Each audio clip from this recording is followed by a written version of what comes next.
en la Universidad de, espero que me corrija Vania cómo se dice esto, Wageningen, en Países Bajos, y en Lyon, en Isara, en Francia.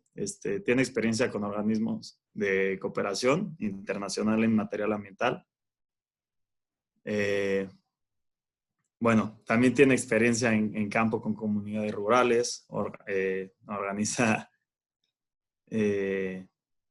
organizaciones dedicadas a la conservación en México, en Uganda, Países Bajos, Francia y Paraguay. Y tiene una ideología muy padre que cree firmemente que en el poder de la voz juvenil y que esto pueda ayudar a generar un cambio, ¿no? Gracias a esto es líder y colabora con múltiples redes de jóvenes a escala global, regional y local.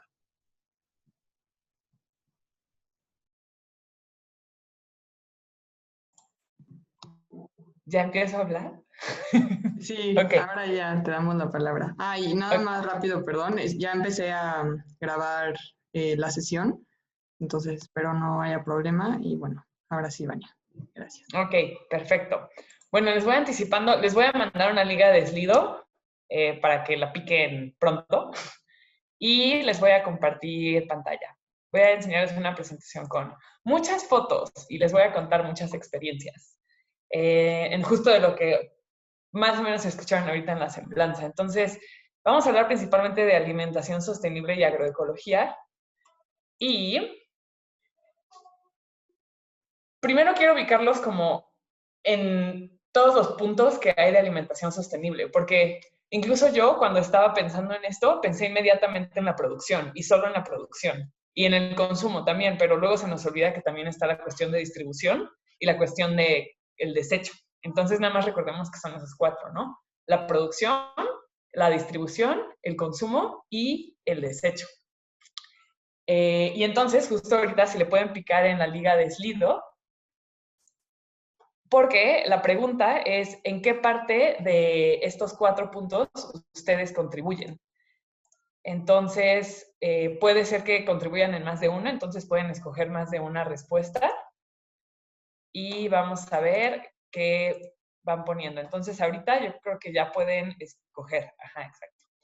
Y a ver, déjenles comparto pantalla de eso para que vean las respuestas de todos. Entonces, aquí ya lo están viendo. Consumo, desecho, producción, alguno de ustedes. Eso está interesante porque justo me imaginé que la mayoría iban a hacer solo consumo. Entonces se me hace súper interesante que alguno de ustedes como contribuyan a la parte de producción y se me hace todavía más interesante de distribución. Entonces, pues buenísimo. Esto nada más era como para conocerlos un poquito más. Y pues quiero escuchar sobre todo de los que trabajan en cosas de distribución, que eso es algo con lo que yo he trabajado casi nada. Y bueno, producción, desecho y consumo también está súper interesante. Entonces, bien, ya nos conocemos. ¿En qué parte contribuimos en la actualidad? Ahora regreso a la presentación. Muy bien. Entonces, igual, para nada más ponerlo en la mesa, los tipos de agricultura sostenible que existen. Y yo creo que ustedes ya conocen varios de estos términos, si no, igual ahorita los abordamos en el conversatorio para que yo nos los platique. Puede ser muy tedioso, pero está la agricultura orgánica, la agroecología, la regenerativa, la climáticamente inteligente y la de conservación. Y puede que haya otros términos, pero estos son como los que más me resuenan a mí y con los que más estoy familiarizada. Y entonces, a lo largo de todo esto que les voy a platicar, también les voy a dar herramientas para el cambio en estos 4 niveles. Entonces, justo para que no nos vayamos de aquí solo con, no sé, hablar, sino que también tengamos herramientas para aplicar cambio. Entonces, bueno, pues para la producción, ¿qué podemos hacer? Podemos tener huertos, podemos investigar sobre certificaciones y comprar con esas certificaciones, vincularnos con los productores, eso también ayuda mucho, y donar. Muchas veces se nos olvida el poder que tenemos cuando tenemos cierto privilegio para donar. Y no solo tiene que ser dinero, puede ser tiempo, puede ser espacio, puede ser experiencia. Entonces, estas son maneras en las que podemos contribuir a lo de producción. Y aquí les voy a empezar a platicar de varias vivencias que yo tuve desde que estaba estudiando biología hasta recientemente en lo de producción, porque es en lo que yo más me he enfocado. A pesar de que yo soy una consumidora neta, o sea, yo lo que hago de lo alimenticio es consumir, pero pues he estudiado y he convivido mucho con gente que produce. Entonces, la primera experiencia que les voy a contar fue en Milpalta. Para mi servicio social, cuando estaba estudiando biología, hice un jardín agroecológico en un jardín de niños. Entonces fue una experiencia muy bonita, pero me resaltaron varias cosas, porque si ustedes no conocen Milpalta, aquí hay un par de fotos. Entonces es como la cuna del nopal. Y también tiene un bosque súper hermoso, súper, súper, súper bonito. Y bueno, y a pesar de que la gente de aquí tiene una relación súper cercana con la agricultura, cuando yo le preguntaba a los niños de dónde venía su comida, la mayoría me decía que de la tiendita. Entonces a mí eso me impresionó mucho porque asumí que ellos iban a saber que venía del campo, pero pues no fue así. Y entonces otra cosa que también me di cuenta cuando estaba ahí fue que, pues los niños decían, cuando estábamos trabajando en el jardín, decían como ciertas cosas que me hacían notar que la visión que tenían los padres hacia ellos era de, salte de aquí, no estés en el campo, vete a la ciudad. Por ejemplo, los niños decían como, no, es que mis papás me dicen que no me ensucie con la tierra, que no meta las manos en la tierra. O por ejemplo, las niñas, cuando les daba palas y así para que ellas hicieran hoyos y sembraran, decían, no, es que yo no soy fuerte, yo no puedo hacer eso. Y era muy bonito cuando les decía, bueno, inténtalo. Y de repente lo hacían y se daban cuenta que sí podían y era como, ay, wow, sí puedo. Y ya se motivaban muchísimo para cultivar. Pero bueno, entonces aquí algo que quiero traer a la mesa es eso, ¿no? De que las ideologías en el campo están cambiando y pues históricamente yo creo que en los últimos 40 años ha sido el salte de aquí, estudia y salte de aquí. Y ahorita está viendo tal vez se están yendo las cosas al revés y ahora vemos que la gente de ciudad le está poniendo mucho enfoque al campo y lo empieza a valorar. Entonces, pues ojalá y esa tendencia cambie lo que yo viví en Milpalta en ese momento con los niños. Porque, pues si desde chiquitos les están diciendo eso, probablemente de grandes no vean valor en ser productores. Otra experiencia fue en Paraguay y aquí fue mi tesis de la maestría y era de agroforestería de yerba mate. Y bueno, aquí les pongo varias fotos. Una es en la parte de Paraguay donde yo trabajé, era originalmente una selva que se llama Mata Atlántica, que es la que va desde Paraguay hasta Río de Janeiro y Sao Paulo y toda esa región de Brasil. Entonces, es la selva que aparece en Río, en la película del pajarito, bueno, la guacamaya azul. Y bueno, lo que está pasando en esta región de Paraguay es que ha habido deforestación cañona y pues una ONG buscó darle a los productores la opción de producir yerba mate bajo sombra. Entonces esa es la siguiente foto que ven aquí. Aquí pueden ver pues árboles altos y abajito estos árboles chaparros que ven son el yerba mate, porque el yerba mate, igual que el café y el cacao, originalmente crecen bajo sombra. Entonces la ONG le dijo a los productores como, yo te apoyo con que pongas yerba mate, pero deja de tumbar la selva. O sea, ponlo bajo sombra y mantén los árboles grandes. Pero bueno, aquí lo que me surgió, que fue muy interesante, fue que los productores, la mayoría tenían 10 hectáreas. Y en sus 10 hectáreas tenían selva, tenían agroforestería de yerba mate, tenían sus cultivos como básicos, que en este caso era mandioca y maíz. Entonces aquí está pues la mandioca, que es una raíz. También tenían ganado y también, esto no lo tenían todos, pero algunos sí, soya. Y lo que fue muy interesante es que ellos no tenían interés en convertir todas sus hectáreas en una sola cosa. O sea, no había manera de que tú los animaras a que dejaran el ganado y solo pusieran yerba mate bajo sombra, o que dejaran sus cultivos y solo pusieran yerba mate bajo sombra. Y bueno, la soya era un caso muy particular y bastante, muy fuerte en la zona. Y entonces, aquí igual quiero escuchar tantito, si quieren prender sus micrófonos algunos, ¿por qué creen que no querían dejar ir a las vacas? Porque yo sé que en el discurso de alimentación sostenible, muy seguido hablamos de que la producción de carnes es mala. Y en general sí, la producción industrial es mala, pero la cuestión va mucho más allá. Entonces, ahorita si alguien quiere prender el micrófono y decir como, ¿por qué creen que ellos jamás van a dejar de, bueno, no, cultivar ganado no es la palabra, pero de tener ganado? ¿Qué dicen?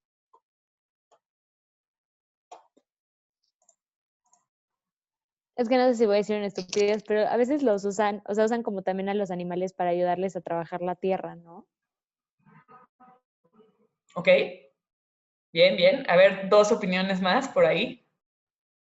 Sí, o sea, justo, o sea, como dice Ana, es como parte del sistema, o sea, necesitas el ganado para que a través de sus residuos también se abone la tierra y crezcan las plantas. Obviamente se tiene que tener como una rotación, pero pues sí es necesario. Sí, Ok, ¿alguien más? perdón, justo con lo que dicen es un sistema silvopastoril, ¿no? Donde justo hay pues esta parte como de agroforestal y los animales, entonces una ganadería más sostenible que va, que van en conjunto como, o sea, se ayudan. Ok, bien. Entonces, todos estos tienen cierto grado de verdad, dependiendo del contexto. Entonces, aquí en particular no usaban el ganado para arar la tierra, usaban maquinaria. Entonces, bueno, esa no es una razón por la que mantuvieran ganado, aunque sí llega a ser el caso en algunos lugares. Respecto al uso de desecho, aquí tampoco. Como que simplemente dejaban que las vacas estuvieran en sus hectáreas y ya. Pero efectivamente esa es otra razón por la que eliminar completamente a los animales de un sistema tampoco es tan recomendable, porque si no, justamente conseguir este abono se vuelve difícil. Entonces, todo depende del contexto. Y si eran sistemas agrosilvopastoriles, y eso fue muy chistoso, porque yo llegué ahí como aborreciendo la ganadería, y después de que vi los campos de soya, extrañé la ganadería, porque siempre dejan, si no dejan árboles para forraje, los dejan para sombra, porque pues hace muchísimo calor y las vacas también buscan y necesitan sombra. Entonces, ya, viendo un monocultivo de soya versus ganadería, era como, ya no, mejor tengan vacas. Pero la razón más interesante de por qué la gente tiene vacas es porque, como dice aquí, los estoy poniendo en quotes como cosas que la gente me dijo en estas experiencias, son un cheque andante.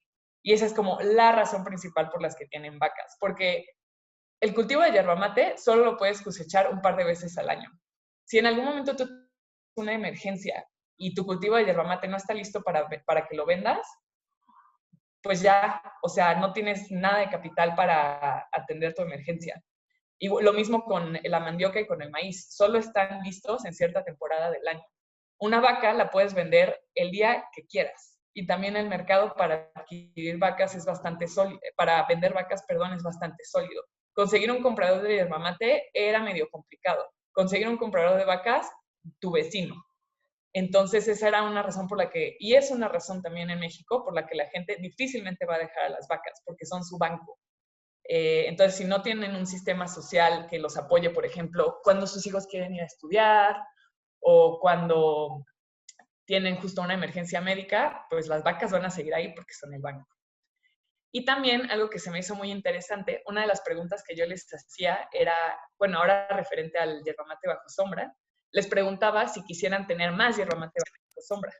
Y un productor me dijo no, porque si lo hago me voy a quedar sin selva. Y eso a mí también me impresionó mucho, porque cuando yo llegué ahí, el yerba mate era la opción para tener selva. Pero aquí en las fotos ustedes pueden ver que la selva es súper diferente a un yerba mate bajo sombra. Porque cuando tú metes esas plantitas de yerba mate, eliminas todo el sotobosque, o sea, la parte más baja de la selva. Entonces, si ellos hacían eso, pues literal se quedaban sin selva. Se quedaban con los árboles grandes, sí, pero eliminaban todo lo de abajo.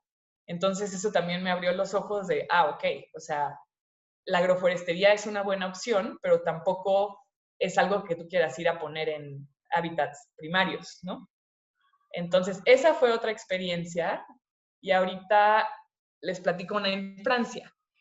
En Francia, lo que hicimos con varios productores fue ayudarlos a hacer mejores prácticas en el manejo del suelo. No sé si ustedes alguna vez han visto cómo se cultiva la papa, pero pues es una raíz. Entonces, para sacarla, pues perturba muchísimo el suelo. Sumado a que cuando se ara la tierra, que eso se hace, o sea, cuando se remueve la tierra, que eso principalmente se hace para evitar las malezas y también para aflojarla cuando se compacta mucho de nuevo, por mal manejo. Entonces se utiliza esta maquinaria como la que ven acá abajo, y normalmente cuando se ara la tierra con maquinaria son hasta 30 centímetros. Y esos 30 centímetros aniquilan, si tenías lombrices, si tenías como vuelca la tierra, te mata muchísima de la materia orgánica y muchísimo de los animales benéficos. Entonces, pues con estos productores, primero les preguntábamos qué prácticas hacían y por qué. Y súper curioso, la mayoría nos dijeron, así me enseñó mi papá. O sea, como así nos dijeron y así lo hacemos, no sabemos exactamente por qué, pero pues es la práctica, es lo común. Y entonces ya trabajando con ellos, les fuimos, pues con todo el nuevo conocimiento que hay, de que ya nos dimos cuenta que la agricultura como la hemos estado haciendo los últimos 50 años no funciona. Entonces ahorita pues ya están saliendo nueva información y justamente los apoyamos a que supieran como arar con menos centímetros y como ese tipo de prácticas. Pero aquí pues lo que quiero resaltar es eso, ¿no? Que muchas veces pensamos que hay una inmensidad de sabiduría en las generaciones de los abuelos y los papás, y chance en la de los abuelos sí, pero muchas veces en la de los papás ya fue una educación de revolución verde. Entonces, pues da valor a todo lo que pues estamos aprendiendo de esta nueva generación. Otro ejemplo fue en Sachila, en Oaxaca. Este fue muy padre porque fue un evento que se organizó donde eran académicos y productores. Entonces, justo lo que querían evitar era esta comunicación de yo soy académico y lo que yo hago es o ir a entrevistarte y nunca regresar o decirte qué tienes que hacer. Como que fue, no, vamos a tener un diálogo horizontal. Y pues como pueden ver, este fue el evento, asistió mucha gente y este era justamente Noé García Macés, que pues invitaba a los productores a que vieran sus buenas prácticas. Entonces les enseñaba qué hacía con el maíz, cómo evitaba que llegaran plagas, o sea, como pues todas sus buenas prácticas, y los productores que venían de muchísimos estados del país, era como, ay, wow, eso me puede servir a mí. Y me acuerdo mucho en particular que Noé tenía un árbol de aguacates y le había puesto como unas banditas alrededor de ciertas partes del árbol, y los otros productores le preguntaron, ¿qué es eso? ¿Para qué lo usas? Y ya dijo como, bueno, pues es que yo tenía una plaga y como que me di cuenta que haciendo esto, pues ya, se fue. Y justo uno de los productores dijo como, eso le va a servir a mis aguacates. Entonces, fue mucho más fácil porque un académico probablemente hubiera ido, hubiera analizado, se hubiera tardado un año en escribir un artículo, lo hubiera publicado en una revista y jamás hubiera llegado al productor. Y con esta dinámica, pues ya, o sea, inmediatamente los productores entendieron, dio pie para que fuera una pregunta académica de, a ver, ¿por qué esto funciona? Pero pues fue algo muy enriquecedor. Y esta es la última experiencia, esto fue en Uganda. En Uganda estuve en una granja donde pues hacían muchas cosas. Tenían un sistema agroforestal de moringa, tenían huertos y tenían piscicultura. Entonces, pues si ustedes conocen la moringa o la han visto alguna vez, es un árbol excelente en el sentido de que puede crecer en todas partes y crece bien. Puede ser como la tierra más pobre y el árbol sobrevive. Y bueno, da buen follaje, da buena sombra y crece muy rápido. Entonces es una buena opción. El rollo aquí es que si vemos esta foto, la que está arriba de huertos, pueden ver cuál es el ecosistema. El ecosistema son como estos árboles típicos que se comen las jirafas, ¿no? Las acacias. Y es más como algo estilo sabana. Entonces aquí, quien había organizado esta granja, que era un canadiense que llegó con toda la buena intención de, ya sabes, apoyar a la gente de Uganda y seguridad alimentaria y medio ambiente, como que llegó con todas las buenas intenciones, pero justo, si observamos el ecosistema original y luego analizamos que él en su discurso decía, vamos a reforestar, vamos a recuperar la selva, y su estrategia era hacerlo con moringa. Entonces, pues, ok, está bien. O sea, es un árbol que sí va a crecer, sí va a generar que todo, sí va a lograr el objetivo de que todo sea verde. Pero bajo ninguna circunstancia va a lograr que tú recuperes. Aquí no era selva, él usaba el término selva, yo creo que porque le gustaba el ecosistema y así se imaginaba África. Pero, pues sí, el ecosistema original de este sitio no es ese. Pero bueno, él tenía esta buena intención.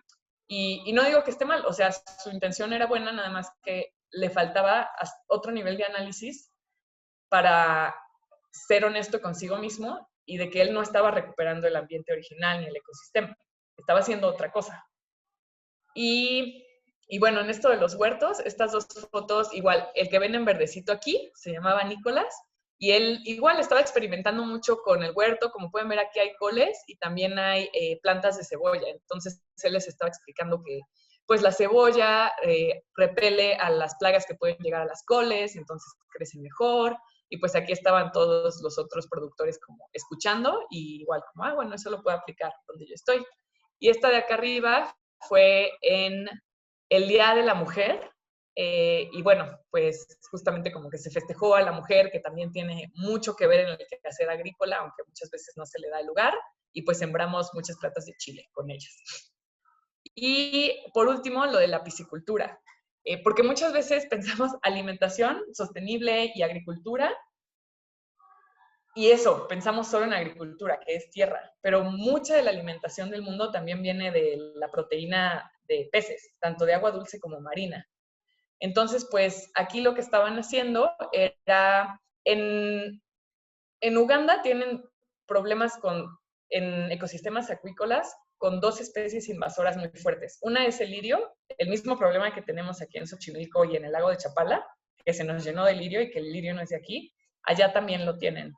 Y otro problema que tienen con especies invasoras, y de hecho de eso hay una película documental que se llama Darwin's Nightmare o algo así, que se trata de justamente un pez que no era del sitio, que introdujeron en el Nilo, justamente el Nilo pasa por este lago, y aniquiló así brutalmente los peces nativos del Nilo, incluso unos que son como de la prehistoria. Entonces, pues, por eso se llama Darwin's Nightmare, la película documental. Y entonces lo de la piscicultura es una buena iniciativa porque justo lo que estaban haciendo era sacar el lirio, usarlo de abono en los huertos y en el sistema agroforestal de Moringa. Entonces estaban usando un recurso local que se tenía que quitar. Y bueno, aquí se me olvidó también poner que tenían animales, tenían cabras, cerdos y pollos. Entonces este fertilizante pues se utilizaba también para los peces. El rollo aquí es que no se tuvo cuidado en qué especie de pez se estaba introduciendo para la piscicultura. Y fue algo con lo que yo me peleé muchísimo, porque es como, está bien, puedes querer seguridad alimentaria, pero o sea, te estás dando un tiro en el pie si solo estás metiendo un pez porque te urge tener peces, porque luego, pues ya, desequilibrio ecológico, yo creo que ustedes ya están familiarizados con eso, si no lo podemos discutir ahorita. Y sí, entonces, todas estas son excelentes ideas, nada más que siempre hay que llevarlas al siguiente nivel de detalle y analizar el lugar donde lo estás haciendo antes de tú llegar con tus buenas ideas y buenas intenciones. Entonces, todo eso es en cuanto a producción, que es donde yo tengo más experiencias, y nada más voy a irme en los últimos 3, dándoles simplemente herramientas para el cambio. Entonces, en lo de la distribución, pues compren local. Eso pues creo que habla por sí mismo, de por qué sí. Lo segundo es comprar en temporada. Y aquí nada más quiero resaltar que si no compramos en temporada, imaginémonos esas cerezas que quisimos en un mes en el que no hay cerezas, que tuvieron que venir desde Chile. Entonces, no solo es como el hecho de que viene de otro país, es todo el combustible que se tuvo que invertir en mover esos kilos de cereza y la refrigeración, porque eso siempre se tiene que refrigerar. Y también los químicos que se usan para mantenerlos frescos. Entonces, todo eso es malo para el medio ambiente, entonces mejor comprar en temporada. Y por último, transportes alternativos. Aquí lo que yo sé que se estaban haciendo, va a ser un mal ejemplo, pero creo que es una buena iniciativa. En Coca-Cola, lo que estaban buscando hacer era un programa tipo Uber, pero de camiones de carga. Entonces, para asegurarse que los camiones jamás vayan vacíos, que siempre tengan algo de contenido. Y para lograrlo, justamente por eso pensaron en una aplicación tipo Uber, que fuera entre varias empresas. Entonces, si Coca-Cola por alguna razón ya no tenía nada que traer y el camión se iba a venir vacío, pero, no sé, Grupo Modelo sí tenía unas cervezas que mover, entonces justamente esta aplicación le decía a Grupo Modelo, hay un tráiler de Coca-Cola que va vacío y pues coincide con la ruta que quieres hacer. Entonces, pues bueno, esas también son maneras de arreglar la situación. En cuanto a consumo, pues compra consciente. Y yo creo que ustedes igual ya hacen y conocen varias de estas iniciativas, pero si no, pues es lo más fácil para comprar consciente, es lo que yo personalmente uso. Está cultiva.mx, somos.mx, la cooperativa de contaminantes anónimos, otra que se llama La Imposible, unos productores de Xochimilco de Coquilitl, todos ellos los encuentran en Facebook. Y también Greenpeace tiene un directorio, ahorita les paso el link directo en el chat. Entonces Greenpeace tiene un directorio donde justamente Todos estos que yo les puse aquí están en el directorio de Greenpeace y lo bonito es que va más allá de la Ciudad de México, porque estos yo los uso y los conozco porque yo vivo en la Ciudad de México y consumo en la Ciudad de México, pero aquí hay para otros estados. Y por último, en cuanto a desecho, pues evitar desperdiciar, porque recuerden, esa manzana que ustedes dejaron que se pudriera, no solo es la manzana, es el transporte que se usó para llevarla, es el fertilizante que se usó para que creciera, es los plaguicidas que se usó para, o sea, es mucho, mucho, mucho recurso que va a una simple manzana. Entonces, pues evitemos desperdiciar en medida de lo posible, separar la basura orgánica, por suerte en la Ciudad de México ya tenemos que hacer eso, y hagan composta. Yo lamentablemente confieso que todavía no tengo una composta, pero recientemente me hablaron de este servicio de hagamos composta, entonces le hablas a Gerardo y le dices, Gerardo, quiero que vengan por mi composta, y por 70 pesos el tambo, vienen por tu composta. Entonces, pues ya, gente como yo podemos respirar en paz porque alguien más hará la composta por nosotros. Y ya, eso sería todo y lista para platicar. Perfecto, pues muchísimas gracias, Vania, por tu presentación. Fue muy enriquecedora y muy ilustrativa. Está padrísimo toda la experiencia que tienes pues, en todo el mundo, ¿no? Y pues gracias por compartirnos. Y gracias también a todos y todas las que se unieron. Algunos se fueron uniendo mientras tú platicabas. Y pues ahorita vamos a tener un rato para que todos podamos dialogar y decir nuestras opiniones y debatir. Somos 18 en total, entonces pues podemos unir como esta parte de opinión y debate. No sé si quieran pues cada quien ir levantando la mano y decir sus opiniones, o yo los voy guiando y pues como vamos viendo en el orden de alfabético o de cómo están en la pantalla, vamos abriendo el espacio. Entonces, también los invito a que si quieren abrir su cámara para que nos veamos y sea más ameno toda esta plática. Y sí, bueno, también si tienen alguna pregunta para lo que nos platicó Vania, yo sí tengo algunas, pero ahorita ya te las iré diciendo. Bueno, no sé si alguien quiera empezar dando su opinión o algún punto de vista. María alzó la mano, así que adelante. Bueno, yo voy a empezar directo con una duda para Vania, pero sí me gustaría diferenciar un poco al principio que nos enseñaste la diapositiva de los tipos de agricultura, que tenías la orgánica, la agroecológica, regenerativa, climáticamente inteligente y de conservación. Espera, ¿sí me escuchan? Como que se me trabaron un poco, pero Sí. bueno, voy a seguir. Oye.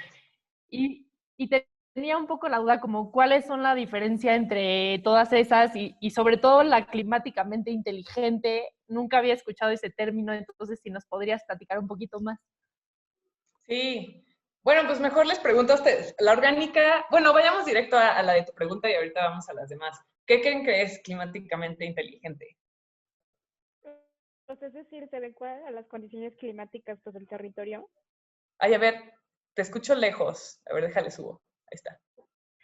Perdón, o sea, yo pienso que es como que se adecua exactamente a las condiciones climáticas del territorio. ¿Ok?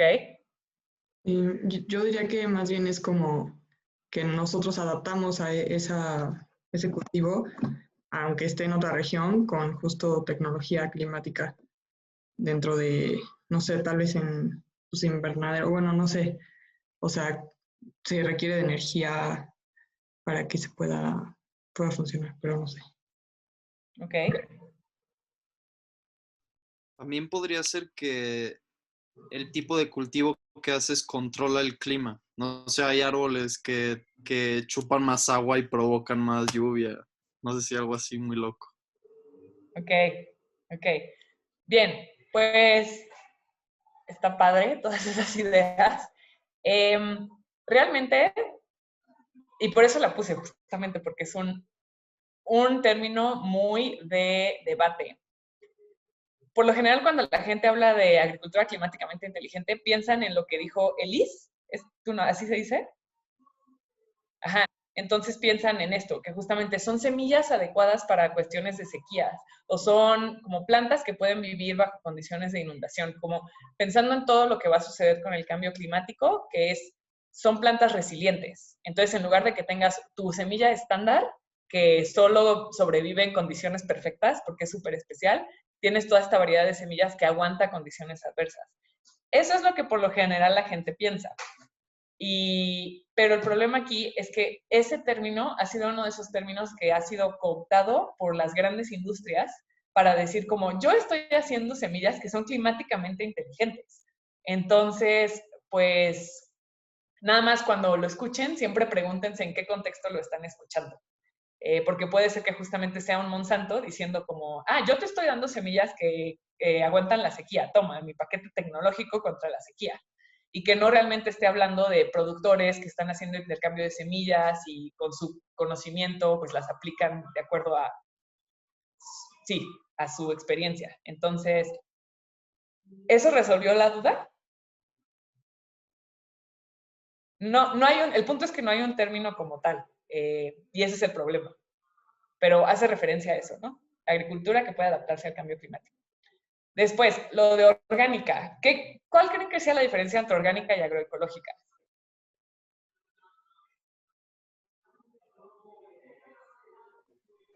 En la orgánica no Pues, utilizas pesticidas. bueno, yo no sé, pero lo y que... No, vas tú, María. Bueno, yo iba a decir, o sea, la neta no tengo idea, pero lo que se me ocurre, y un poco como por cuestiones de greenwashing y así que he visto, que o sea, tal vez como que la orgánica es libre de pesticidas, pero más como desde un punto de vista de lo que afecta al ser humano, y la agroecológica como que también es libre de pesticidas y fertilizantes y cosas así dañinas, pero también como considerando la salud ecosistémica, pero no sé. Ok. ¿Quién más?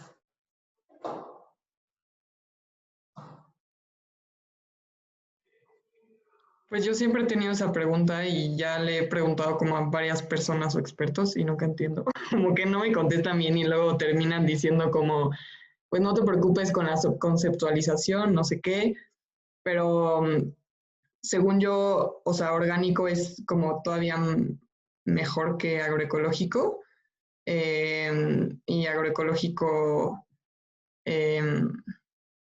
no sé, o sea, es a partir también de las certificaciones que tiene, como si algo puede ser orgánico o agroecológico, pero pues con orgánico sé que hay como una sinergia entre diferentes especies y por eso pues no se utiliza ningún agroquímico. Yo diría que tampoco en la agroecológica, pero pues sí, yo creo que también hasta se ve como físicamente en las frutas y en las verduras que son agroecológicas y orgánicas. No sé, como que, o sea, luego, pues sí, se ven muy diferentes a las del supermercado, por ejemplo, que tienen químicos o químicos así. Y bueno, no sé, eso es lo que puedo decir al respecto. Ok, pues qué bueno que le has preguntado a varios expertos porque efectivamente el rollo es que agroecología no tiene una definición. Podemos decir que es orgullosamente un término que nació en Latinoamérica y a la fecha no tiene definición. Me tocó ir a un congreso justamente en Francia de agroecología y querían ponerle una definición. Y a mí me ofendió muchísimo porque dije, ¿por qué ustedes europeos sienten que pueden definirlo? O sea, si no tiene definición a la fecha es justo porque es algo muy fluido, ¿no? Entonces no hay que ponerle nombre. Y esa fue mi postura en el momento. Entonces, y bueno, eso es en cuanto a agroecología. Lo que sí es clarísimo de la agroecología es que es un triángulo que consta de 3 cosas. La agroecología es una ciencia, entonces es la ciencia de justamente entender las interacciones ecológicas en un agroecosistema. Entonces, esa es la parte de ciencia y justo esa es la visión muy, muy europea. Ahí se clavan mucho en entender las interacciones y hacer como ciencia al respecto. Otra cosa que es la agroecología es un movimiento. Entonces, justamente por eso les digo que es como algo que nació en América Latina, porque pues empezó mucho con pues los movimientos campesinos que sucedieron en todo el continente. Entonces, pues la agroecología justo era una manera de resistencia ante todo lo que estaba sucediendo, de acaparamiento de tierras, de empujar una agenda de revolución verde, y pues los campesinos diciendo como, o sea, nos prometen mucho, luego no funciona, ese no es mi estilo, me deja fuera del juego y solo se benefician como algunos. Entonces la agroecología justo nace como este movimiento de resistencia. Y lo último del triangulito, entonces ya tenemos ciencia, movimiento, y lo último es que es una práctica. Entonces justamente ahí es donde viene todo eso de pongo el ajo al lado de la col para que no vengan las plagas y así evito insumos que vienen de otro país, etcétera, etcétera. Entonces, es esas tres cosas. Por eso es tan fluido, porque puede ser mucho.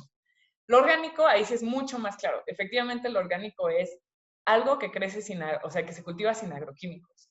Y está súper bien, justamente, pues lo orgánico ya tiene muchas certificaciones que pueden, o sea, en las que puedes confiar, o sea, porque sabes que hay una certificadora de third party, o sea, alguien que no tiene intereses, se supone que está evaluando eso, entonces puedes confiar en esas certificaciones.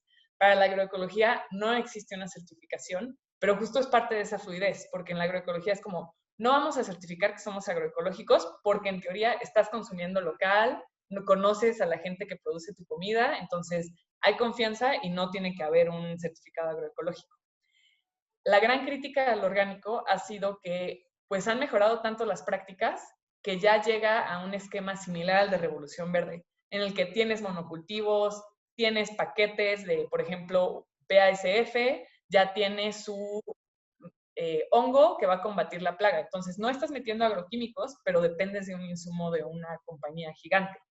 Entonces, esa es una gran crítica hacia el orgánico. Es un paso hacia adelante, definitivamente, de ya no usar agroquímicos, pero justo esta cuestión del sistema de monocultivo y de necesitar insumos de fuera no cambia. Para algunos orgánicos, no les estoy diciendo que para todos. Y ya, esa sería como una diferencia. Y nada más rápido una pregunta, o sea, el agroecológico no a fuerza no se utilizan agroquímicos, ¿no se pueden utilizar? O sea, con respecto a lo que ahorita nos platicaste. Sí, pues igual, o sea, de lo que yo he escuchado, puede utilizar agroquímicos, pero justamente bajo un pensamiento distinto, en el que tal vez ya no puedo hacer nada para salvar este árbol de limón más que echarle un agroquímico.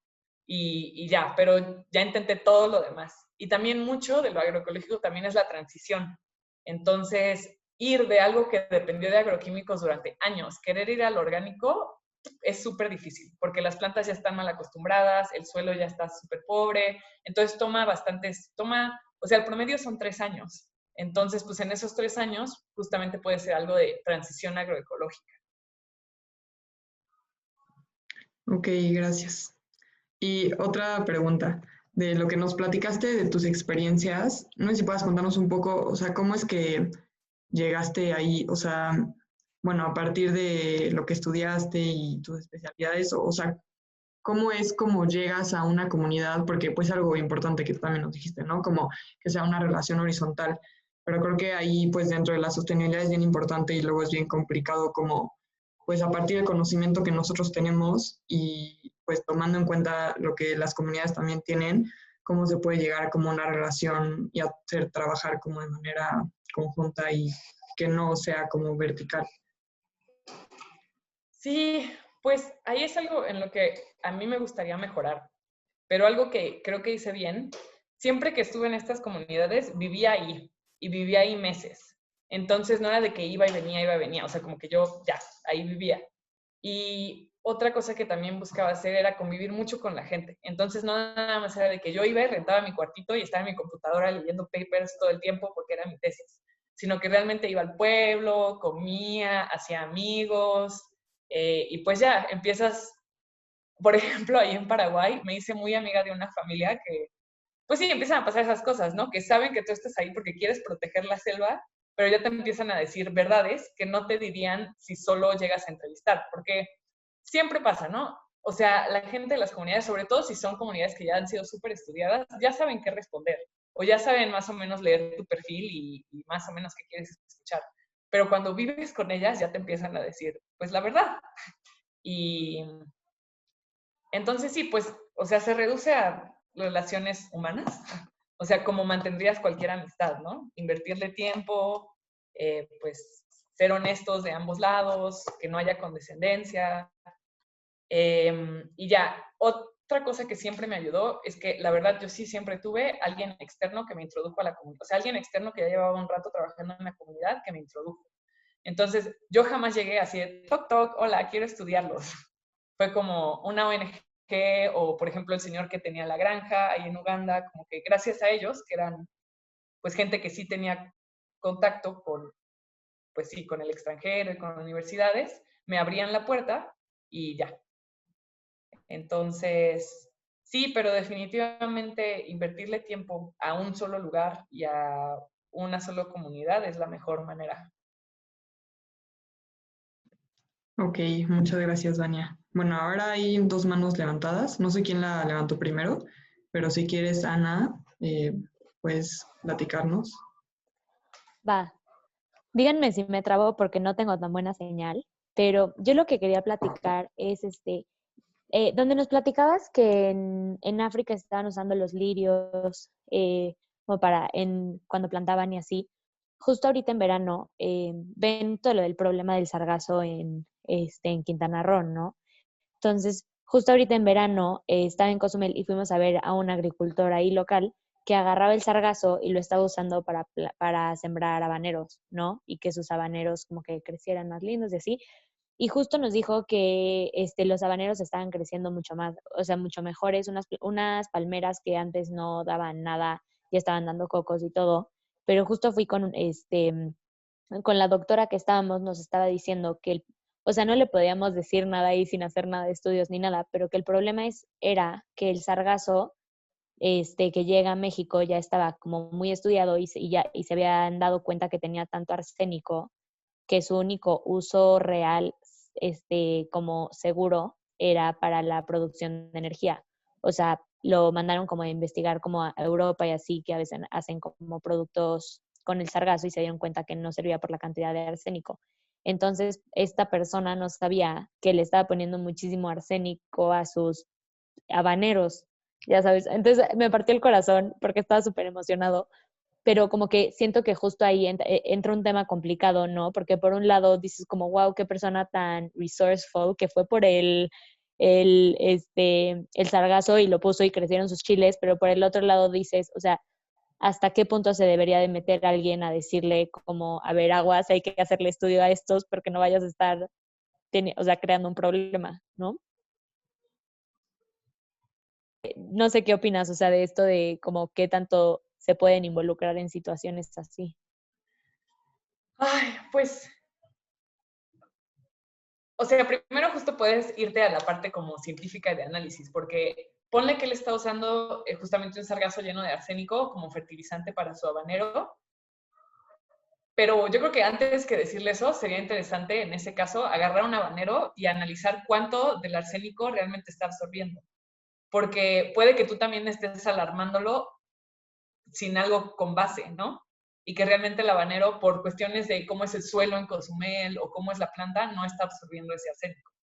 Entonces, esa sería como una buena opción antes de como romperle el corazón a alguien con esa iniciativa. Y lo otro, pues, justo en lugar de llegar y decir como, oye, lo estás haciendo mal porque la ciencia de, no sé, de bla, bla, bla lo dice, tal vez, ya sabes, ese proceso de preguntar, o sea, que la propia persona tal vez pueda llegar a esa conclusión. Entonces, pues no sé, como, oye, ¿qué sabes del sargazo? Oye, y pues no, ¿qué cosas trae al suelo? No sé. Entonces, pues siempre es más bonito cuando la otra persona puede llegar a su propia conclusión en lugar de que tú se la traigas. Sobre todo porque no los quieres desanimar. Entonces, esa yo creo que sería un tip para esas situaciones. Sí, creo que ese es un muy buen punto, porque al final no dijimos nada, porque como no sabíamos si estaba absorbiendo el arsénico, pues dijimos, no, todavía, o sea, no hay que decirle nada, pero, pero como que tampoco quieres que el pobre, o sea, la persona agricultora esté como plantando y dándole a su familia y comiéndose habaneros que tal vez tenían arsénico, ya sabes, pero eso que dices como que ellos hagan el análisis y piensen y como que ellos ya les entre la curiosidad de, ay, quiero ver qué tiene este habanero, quién me puede ayudar o algo así. Creo que sería buen tip. Gracias. Muy bien, ahora María, tenías la mano levantada, o no sé si fue eso de la vez pasada. Ya no está tu mano, entonces supongo que sí. No sé, Juanma, puedes platicar ahora tú. Gracias. Sí, yo nada más, como curiosidad, consejo. Sé que todos estos certificados que comentabas, sé que hay unos para la pesca controlada, en restaurantes, todo esto. No sé si haya alguna recomendación que nos des de si vas a ir a comer a algún lado, pues pregunta por tal certificado para ver que el cultivo haya sido controlado o toda esta parte orgánica. O sea, tal vez una lista de certificados que podríamos checar. Ay, pues es que ya hay tantos que la verdad, o sea, los más grandes es el de USDA, el de Estados Unidos, es como uno de los más grandes. En México, en algún momento iba a salir un México orgánico, ya no sé qué pasó con ese.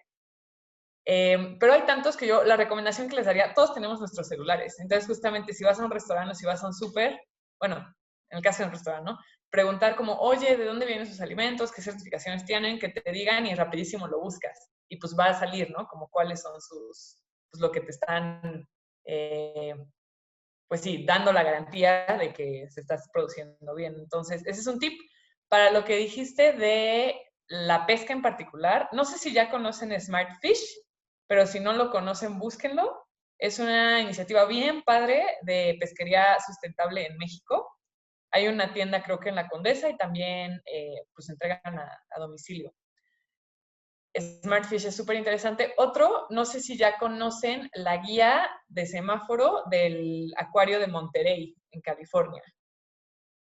No, ok. Entonces esa igual ahorita la busco en internet y les pongo la liga aquí. Está padrísimo. Si no conocen la historia del acuario de Monterey, ahí en California, era una fábrica de sardinas, colapsó la pesquería de sardinas y la convirtieron en uno de los acuarios como de conservación y de investigación como más importantes del mundo. Entonces, justamente sacaron varias guías donde tienes un semáforo. Tienes rojo, estas especies ni de chiste las compres porque ya están colapsando. Tiene amarillo, que es como estas especies, bueno, pero pues con cautela, evítalas. Y verde, así como, come, así, feliz, conciencia limpia. Entonces tienen varias guías dependiendo de si es del Pacífico, si es del Atlántico, si es sushi. Entonces está muy padre. Y sé que también en algún momento hicieron una similar para el Mediterráneo. Una que sea específica para México yo no conozco a la fecha, pero pues igual ya existe. Entonces, esa guía más que certificación es súper útil para cuestiones de mariscos. Ahorita la busco en lo que... Gracias. Muy bien, gracias Vania y Juanma. Sí, ahora Ana Panella también quería... Ay, súper rápido, sí. súper rápido. Yo conozco un proyecto que se llama Buena Pesca, que creo que ahorita solo está en Veracruz, que es de los de Pelagic Life, pero también por si quieres buscarle ahí. Va. Sí, yo creo que en la pesca pues están estas, pero en cuanto a alimentación como de pues frutas, verduras y así, como lo que nos decía Vania, ¿no? De pues consumir local y productores, o sea, como estas canastas agroecológicas, que aunque tal vez no haya un certificado como tal, pues se asegura que hay un comercio justo, que hay un menor deterioro al medio ambiente o así. O también hay varios mercados ecológicos que ahorita ya están como reabriendo otra vez. Pero bueno, ahora sí, Ana Panella tiene la mano levantada. Ay, si quieren les cuento, nada más que ahorita que estamos en certificaciones, hay una súper interesante, porque una queja de las certificaciones es que cuestan un buen, entonces los productores es como, ¡ay! O sea, como ya soy orgánico, pero no quiero certificarme porque me va a costar muchísimo y va a subir mucho el precio de mi producto.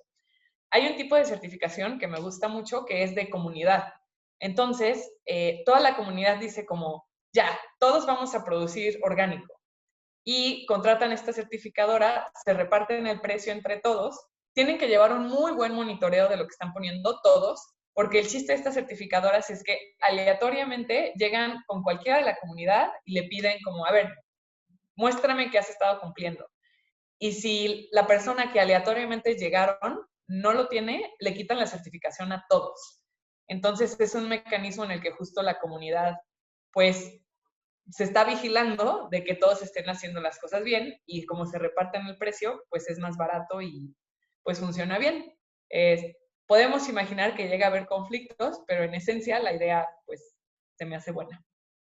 Se llaman ahorita busco bien, Participatory Certification Systems, creo.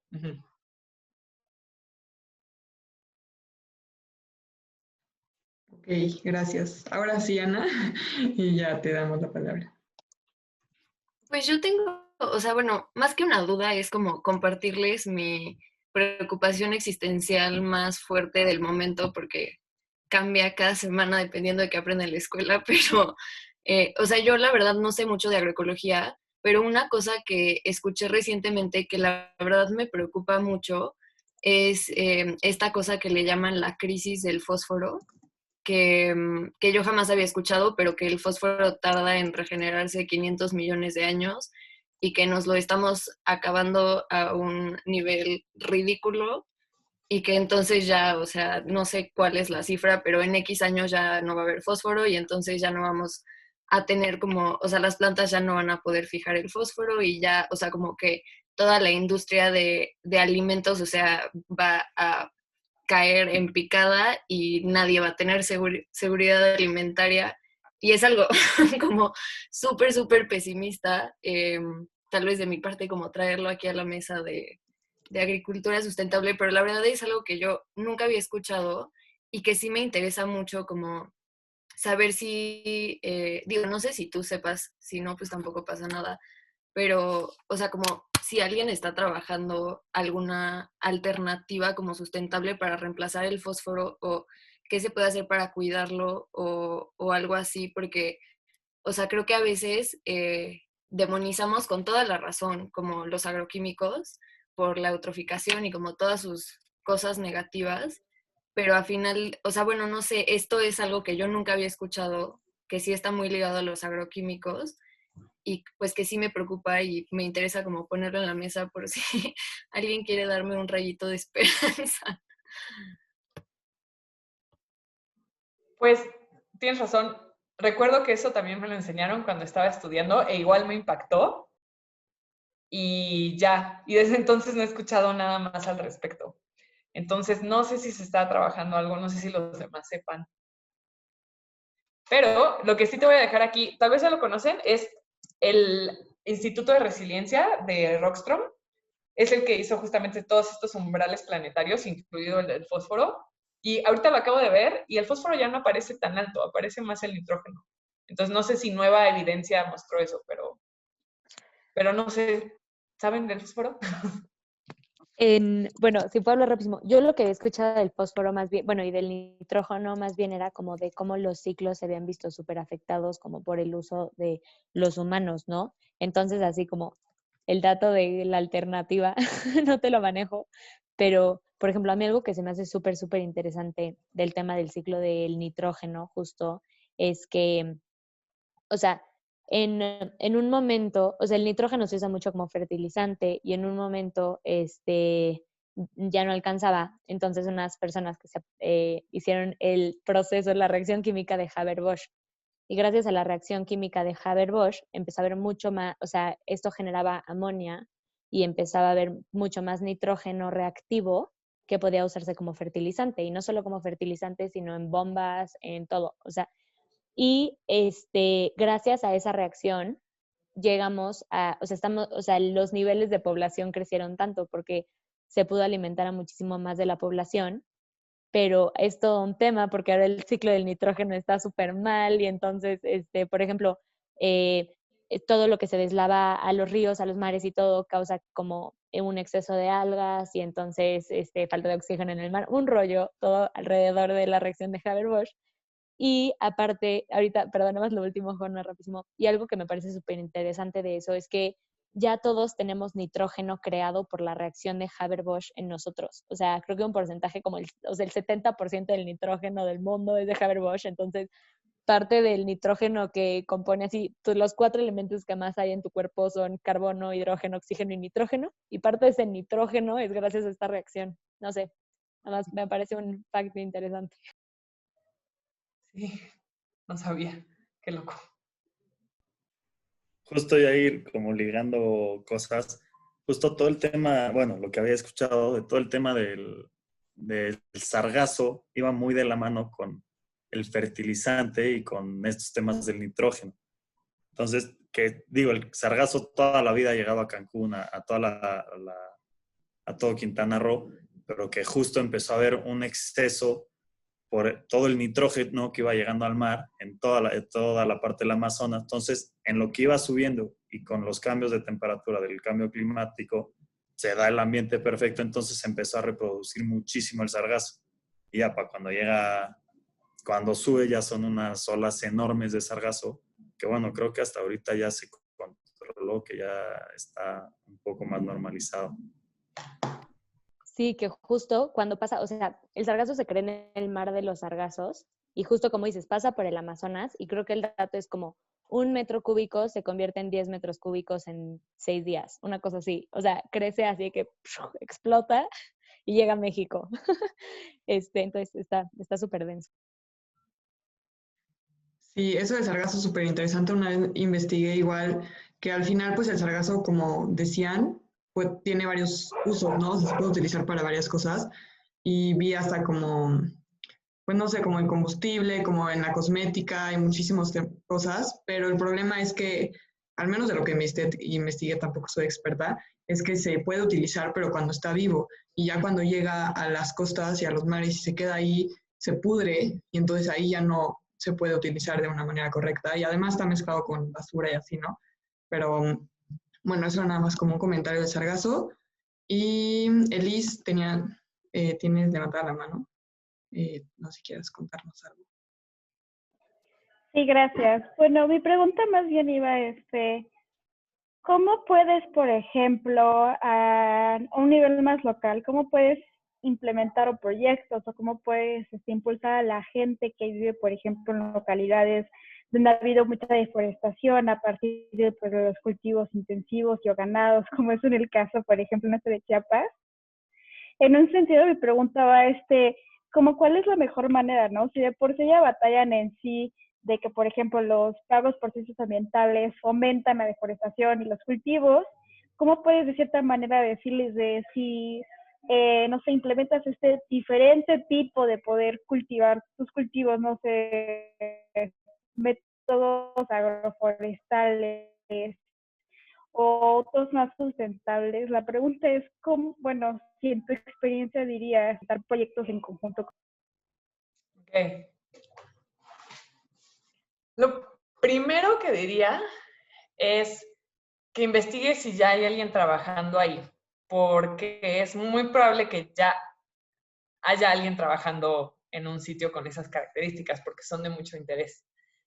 Entonces, ese es el primero, porque si ya hay una organización que lleva trabajando ahí 10 años, pues chance y no estás totalmente de acuerdo con lo que hacen, pero algo saben y pues te pueden ayudar. A ver, dame un segundo.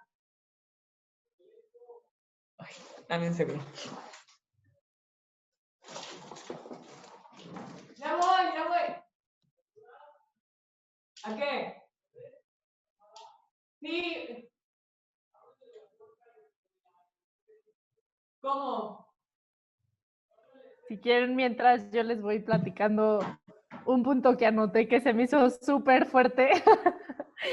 Es que se me hizo súper fuerte cuando Vania dijo que al final las personas del campo tienen esta nueva ideología de no, vete a la ciudad y ve a estudiar y no metas las manos en la tierra. Todo esto que decía al principio se me hizo muy fuerte porque creo que al final les venden una idea como de este nuevo mundo desarrollado y perfecto y tú nada más vete a la ciudad y estudia y haz dinero y al final, o sea, no es la solución ni va a ser como, son muchas promesas en el aire que no llegan a nada, entonces se me hizo muy fuerte esa parte y cómo al final las personas de la ciudad ya se están como por primera vez en la vida cuestionando de dónde viene su comida, ¿no? Entonces nada más esa reflexión me resaltó mucho.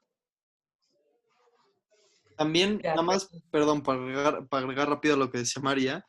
O sea, por un lado hay promesas falsas y por otro también hay mucha presión, yo creo, de que se va extendiendo la ciudad y cada vez te van metiendo más presión para que dejes entrar a la ciudad, al campo, y se van, digamos, se van privatizando cada vez más relaciones de las personas con el entorno y se vuelve casi casi algo forzoso el que tengas que desear el sueño americano y que tengas que, pues yo quiero, o sea, quiero una buena vida para mis hijos, por eso les digo que se vayan a la ciudad a ganar dinero, porque el dinero se va inmiscuyendo en el campo también poco a poco.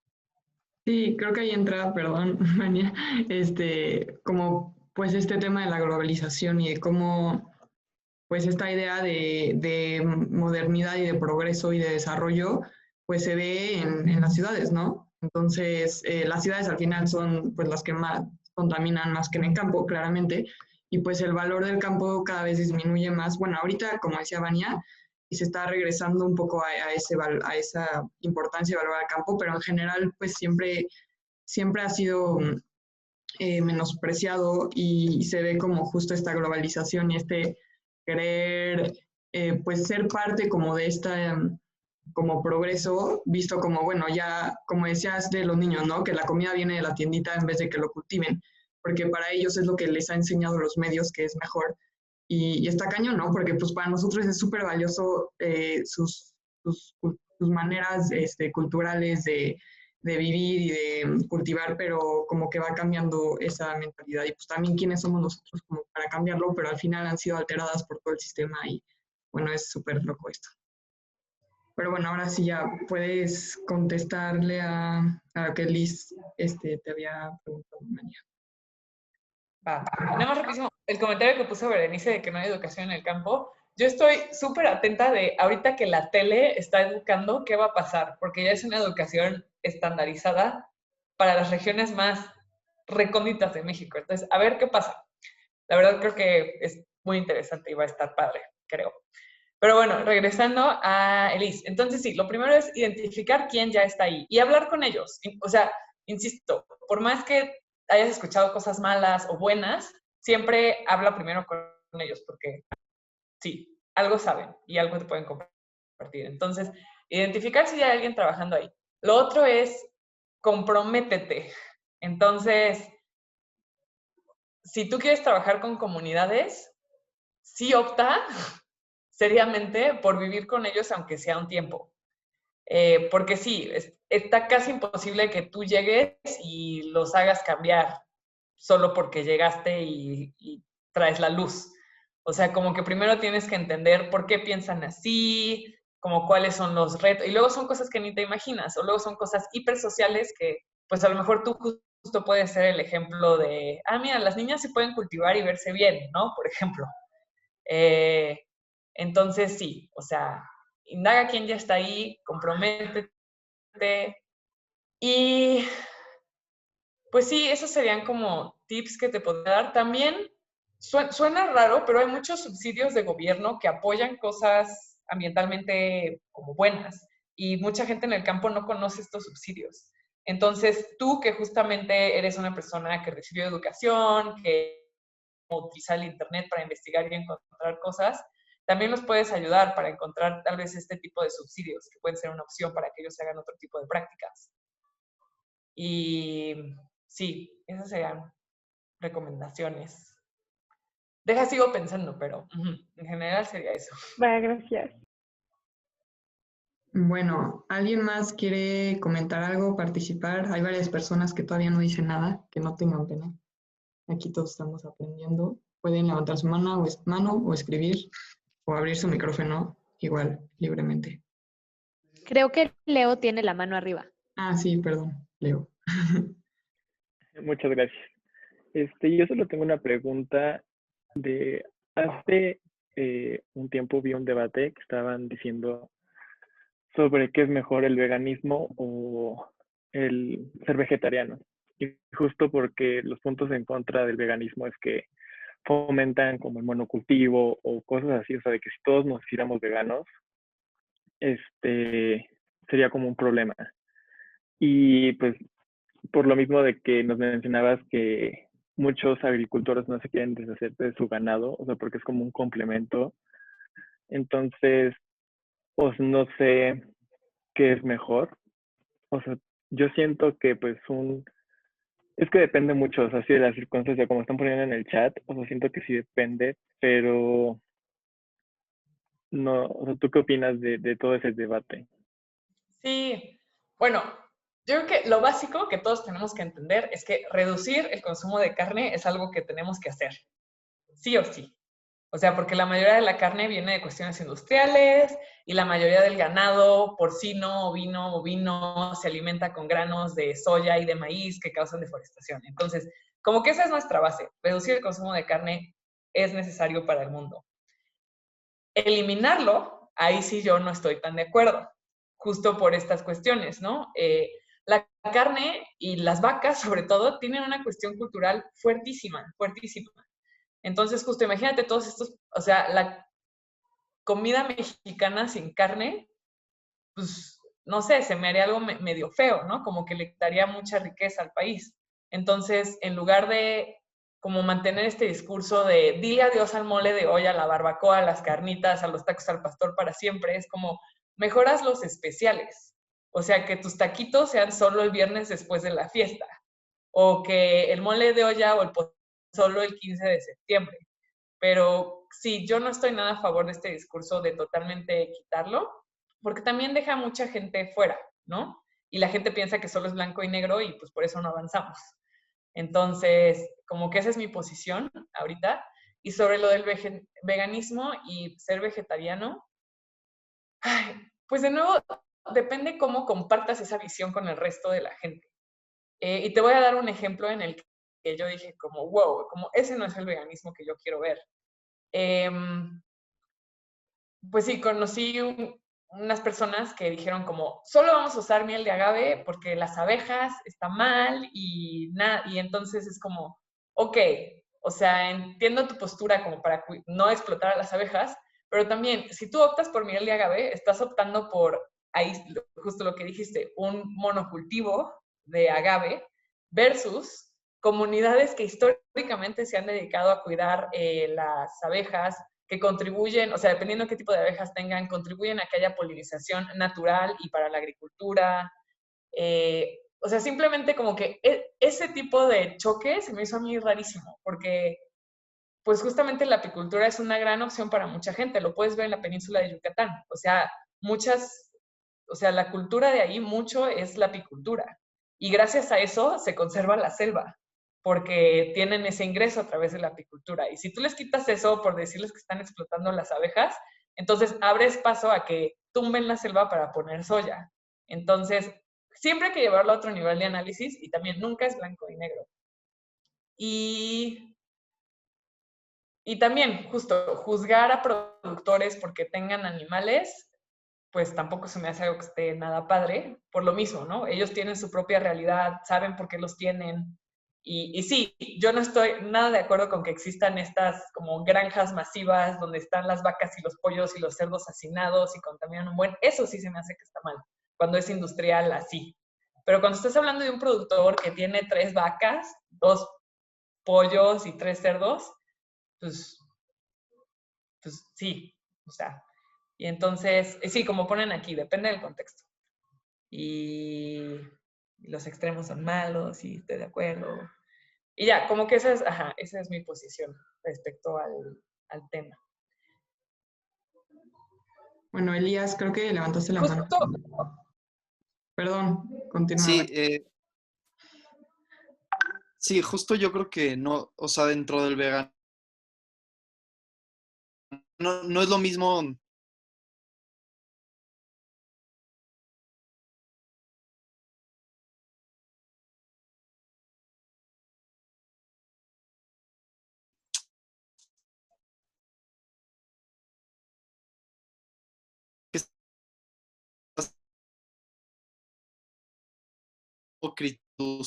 Creo que igual, o sea, desde el punto de vista filosófico podría ser criticable, pero no es la misma crítica que se hacen. Y es o sea, son dos temas separados, como la gran industria y el consumo, digamos, local y más consciente.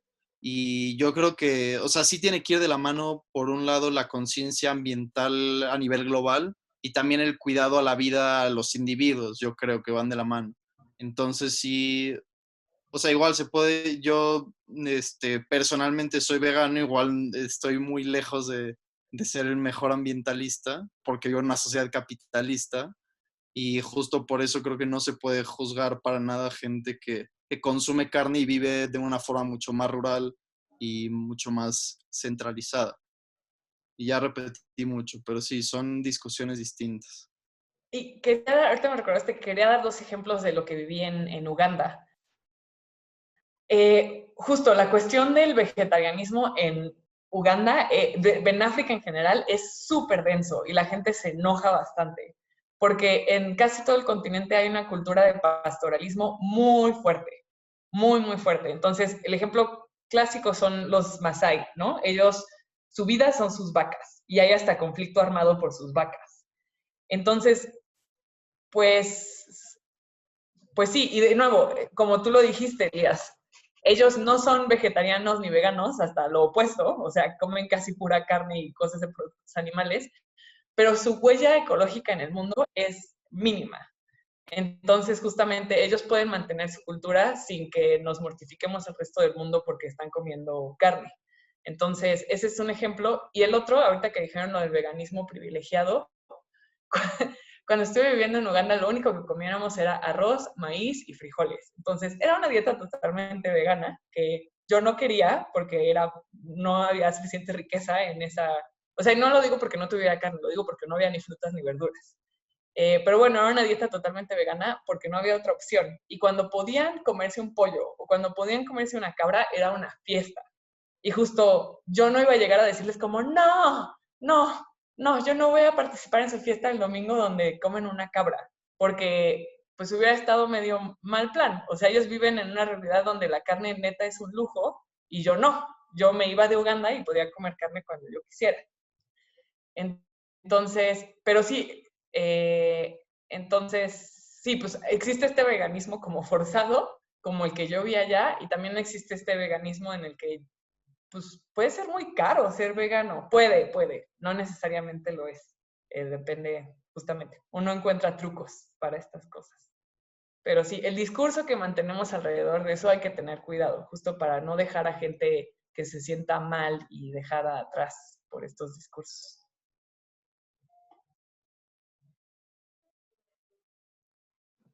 Ok, sí, pues este es un gran tema, el veganismo y vegetarianismo, qué bueno que salió el tema y creo que también pues al final es muy importante pues que somos un país súper diverso y el mundo en general. Todos tenemos diferentes cosmovisiones y a partir de tu cosmovisión, de tu religión, de tu manera de ver la realidad, también implica en tu alimentación. Entonces es lo mismo que decíamos de pues como con qué como poder nosotros vamos a imponer que cierta alimentación se lleve a cabo en una región.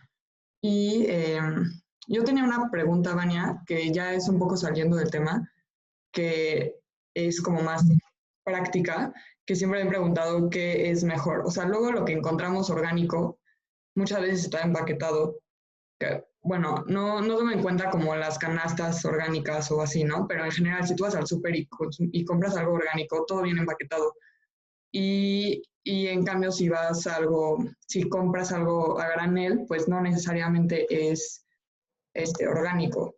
Entonces ahí siempre es como esa balanza de qué es mejor o qué es menos malo, si consumir algo a granel que no tiene empaquetado o consumir algo orgánico es bien empaquetado. O sea, yo pensaría que tal vez lo orgánico pues es mejor al final, justo si vemos toda la cadena que tú decías, desde la producción y pues la tierra y los agroquímicos y el transporte y así, pero pues lo otro también, no sé, o sea, tienen sus diferentes, como dices, blancos y negros. No sé qué opinas. Es una pregunta súper difícil. O sea, justo empecemos por, la base es consume local y consume justamente estas canastas, ¿no? Como que esa sea nuestra base. De ahí decidir Pues la verdad yo no sé, yo veo un empaque y la verdad me mortifica porque es mucho más tangible, no lo puedo ver y sé que yo estoy siendo responsable de eso, entonces yo personalmente si está empaquetado aunque sea orgánico no lo compro. Y también, no sé, ahorita me hiciste pensar porque ponle que algo no es orgánico y utiliza agroquímicos, esos agroquímicos dependen de combustibles fósiles, siempre. Entonces, pues ahí justo dónde está la balanza, porque se necesitaron combustibles fósiles para el empaque en un lado y se necesitaron en combustibles fósiles para los agroquímicos del otro lado. Entonces, realmente no sé dónde se utiliza más.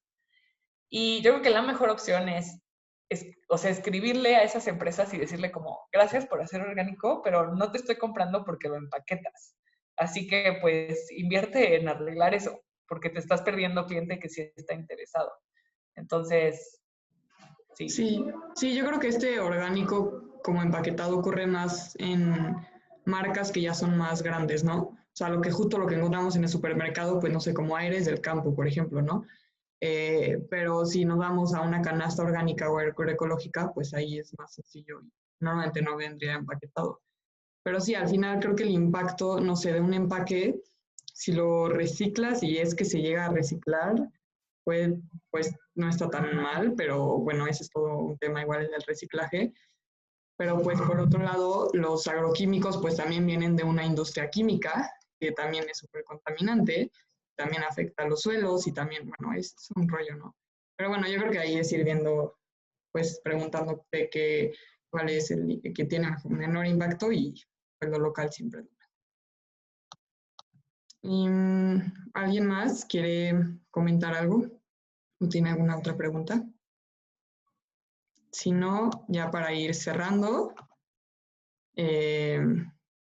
ahora callen para siempre. Bueno, Moni. Ay, yo tengo una pregunta, o sea, no va tan relacionada con el tema, pero a lo mejor puede haber alguien que sepa aquí. Pero es que justo estoy buscando, o sea, para conseguir harina y productos como o sea, para usar para gastronomía, pero materia prima que sea local y no sé dónde conseguirla. O sea, porque la fruta y así, o sea, como que ya he encontrado más como mercados y así local, pero no sé, toda la parte de harina y cosas así, la verdad no he encontrado dónde, no sé si alguien aquí sepa. Te estoy pasando bueno, igual los demás saben, te estoy pasando una liga de un súper igual como en línea.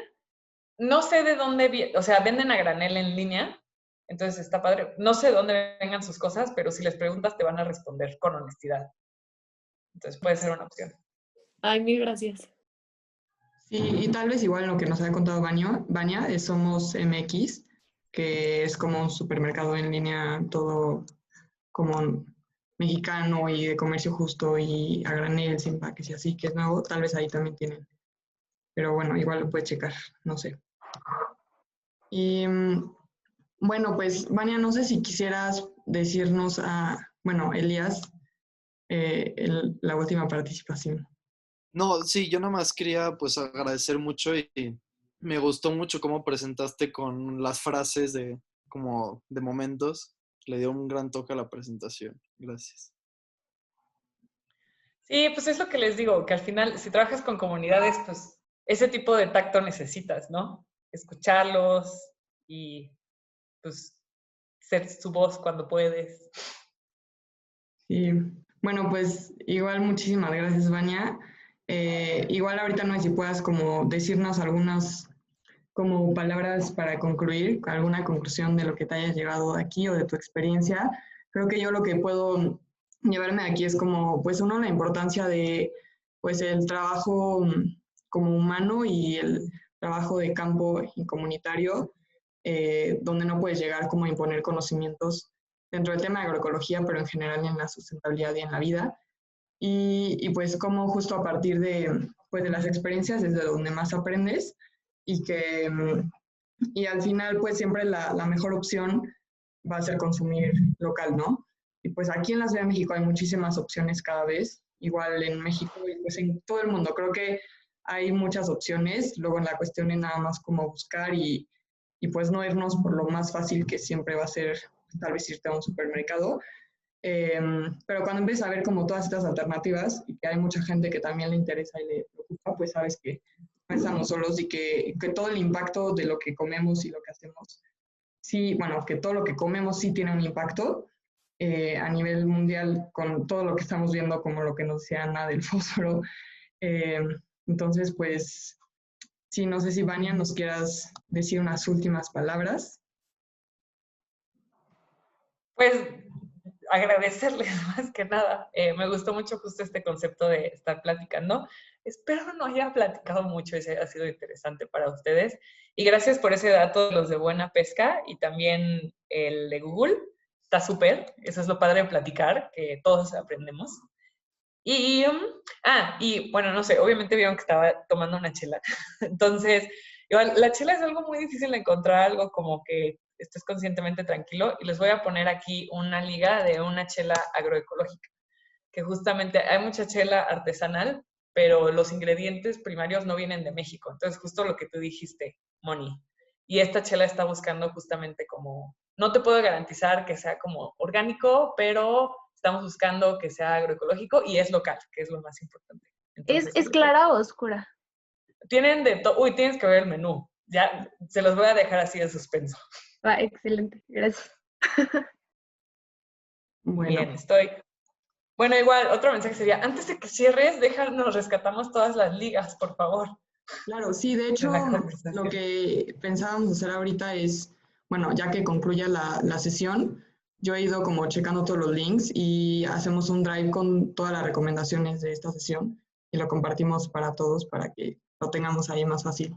En vez de, bueno, ahorita seguro ya algunos lo checaron en redes o así, ¿no? Pero para que esté ahí recopilado. También tenemos, de hecho, del conversatorio pasado, el antepasado, el primero de transgénicos que fue interno. También si les interesa, ahí hay como varias fuentes que usé y también algunas personas recomendaron sobre el tema de transgénicos. También se los compartimos. Pero bueno, ahora sí, María. No, pues muchas gracias a todas y a todos por su tiempo y a Vania por tantas cosas tan interesantes. Y yo creo que el temario nos daba para otras muchas horas, pero ya por hoy ya estuvo bueno. Entonces, los vemos en el próximo evento. Estamos organizando todos los jueves webinars y conversatorios. Entonces, estén pendientes ahí de las redes de Cambio Colectivo. Y muchas gracias a todos. Gracias. Gracias, bye. Gracias. Estuvo súper interesante. Sí. Gracias. Bye, bye. Gracias. Gracias. Padrísimo. Bye. Muchas gracias. Bye. Bye.